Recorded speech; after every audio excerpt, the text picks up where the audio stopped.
নমস্কার বন্ধুরা, চলে এসেছি আবার একটা নতুন ভিডিও নিয়ে। আমি বাবিন সরকার, আমি একজন প্রফেশনাল ট্যারো রিডার, নিউরোলজিস্ট। অনেক দিন পর, হ্যাঁ অনেক দিন পর আমি অনেক চেষ্টা করেও এই চ্যানেলে রেগুলারিটি মেনটেন করতে পারছি না, কারণ আমি বেশিরভাগ সময় ট্যারো চ্যানেলেই ব্যস্ত থাকি। তবে মাঝে দুদিন এসেছিলাম এই চ্যানেল থেকে লাইভে, অনেকে জয়েন করেছিল লাইভটাতে। তো যাই হোক, আজকের টপিকে আসি। আজকের টপিক কার্মিক কার্মিক কম্বিনেশন। হ্যাঁ, নিউরোলজিতে কিছু কম্বিনেশন আছে যেটাকে বলা হয় কার্মিক কম্বিনেশন। প্রথমে বলি কার্মিক কম্বিনেশন কেন আসে আমাদের জীবনে। দেখুন, আমরা মাদার আর্থে আসি কোনো না কোনো পারপাস নিয়ে। হুম, কোনো তো কাজ থাকে, কোনো তো একটা দায়িত্ব নিয়ে আমরা এই মাদার আর্থে আসি। কেউ এমনি এমনি এই পৃথিবীতে আসে না। ভগবান যদি কিছু বানিয়েছেন, হ্যাঁ এই সৃষ্টিকর্তা যদি কিছু সৃষ্টি করেছেন, তো তার পিছনে কিছু না কিছু তো কারণ থাকবেই। তো এইরকমই কিছু রেসপন্সিবিলিটি নিয়ে আমরা আসি মাদার আর্থে, কিন্তু কোনো কারণবশত সেই রেসপন্সিবিলিটিটা আমরা না ঠিক মতন পালন করতে পারি না। হ্যাঁ, তখন সেটা কার্মিক হয়ে আসে, এবং যতদিন এই কর্মা ব্যালেন্স না হয় ততদিন সেটা ক্যারি ফরওয়ার্ড হতে থাকে। ওকে, তো এইরকমই কিছু কম্বিনেশন আছে যেটাকে বলা হয় কার্মিক কম্বিনেশন। তবে আজকে আমি একটা কার্মিক কম্বিনেশন নিয়েই কথা বলবো, সবগুলো নিয়ে কথা বলবো না।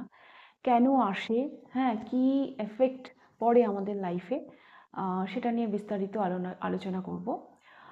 নিউরোলজিতে একটা কম্বিনেশন আছে যেটা হচ্ছে 13 = 4, মানে 1+3 = 4। এটাকে কার্মিক কম্বিনেশন বলা হয়। দেখুন, 13 মানে 1+3 = 4। 1 সূর্য, কিং, রাজাকে রিপ্রেজেন্ট করে, মানে সূর্য মানে তো রাজা, তাই না? আর 3 জুপিটারকে রিপ্রেজেন্ট করে। তো রাজা এলো আর গুরু এলো, মানে জুপিটার এলো।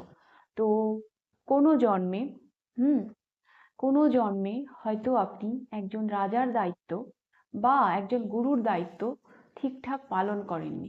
হুম তো সেই জন্যই এই কার্মিক কম্বিনেশনটা এই জীবনে আপনার এসেছে এবং এটা আপনাকে ভোগ করতে হচ্ছে।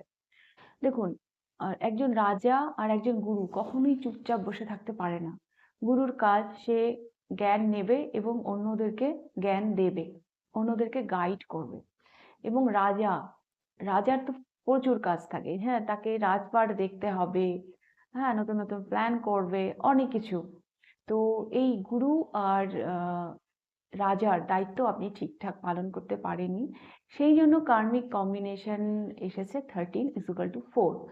এখন এই ফোর ফোর হলো, অনেকে বলে রাহুর নাম্বার, তবে আমি বলি এটা বিষ্ণুর নাম্বার। কারণ আমাদের পৌরাণিক কাহিনীতে আছে, দেখবেন যখনই অরাজকতা হয়েছে, অরাজকতার সৃষ্টি হয়েছে, তখনই বিষ্ণু অবতারের আবির্ভাব হয়েছে। হুম চারকে আমি বিষ্ণুর সাথে এই জন্যই রিলেট করতে পারি, কারণ বিষ্ণুরও 4টা হাত। হ্যাঁ, অ্যাকচুয়ালি 4 ডিসিপ্লিনের নাম্বার, 4 পারফেকশনের নাম্বার।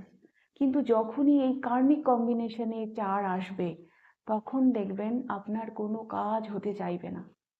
সব কাজ ডিলে হবে। যে কোনো যোগাযোগ, বিয়ের যোগাযোগ বা কাজের যোগাযোগ, এগুলো সহজে হতে চাইবে না। কোনো কাজে মন বসবে না, কনসেন্ট্রেশন ব্রেক হবে। একটা কাজে হয়তো হাত দিয়েছেন, সেই কাজটা শেষ না হতেই হয়তো আর একটা কাজে হাত দিলেন। তো এই সম্ভাবনাগুলো তাদের মধ্যে দেখা যায়। হ্যাঁ, অথচ 4 পারফেকশনের নাম্বার। তো যেহেতু এটা কার্মিক কম্বিনেশনে হয়ে 4 এসেছে, সেই জন্য এই সমস্যাগুলো আপনারা ভোগ করে থাকবেন, যদি এই কার্মিক কম্বিনেশন আপনার চার্টে থেকে থাকে। ওকে, তো এটা তো গেল 13 = 4, এই কার্মিক কম্বিনেশনের ইম্প্যাক্ট কি পড়ে আমাদের জীবনে, হ্যাঁ কেন আসে।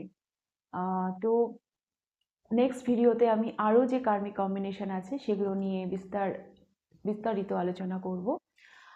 আজকের ভিডিওটা এখানেই শেষ করছি। যারা পার্সোনাল কনসালটেন্সি নিতে চান নিউরোলজিতে, তারা আমাকে আমার হোয়াটসঅ্যাপে কন্ট্যাক্ট করবেন।